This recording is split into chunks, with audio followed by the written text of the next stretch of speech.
Kedua pegawai lapas kelas 2A Palu yang ditangkap diketahui berinisial RH dan RF. Dari tangan pelaku, polisi menyita narkoba jenis sabu sebanyak 47 paket siap edar. Kedua pelaku ditangkap di Kompleks Perumahan Lembaga Pemasyarakatan kelas 2A Palu. Karena melakukan perlawanan, polisi terpaksa melumpuhkan dengan menembak kaki kedua pelaku.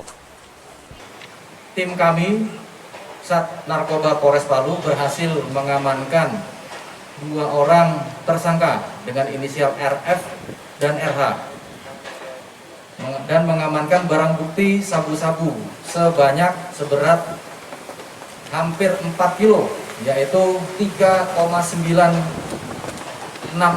sudah hanya tinggal sekian on saja, 4 kg. Dengan beberapa barang-barang bukti lain, antaranya ada termos, kemudian ada timbangan dan lain sebagainya. Hasil pengungkapan ini kami dapatkan berdasarkan informasi dari masyarakat, dan setelah kami telusuri, kami tindak lanjuti bahwa yang bersangkutan ini adalah pegawai dari lapas kelas 1A Petobo.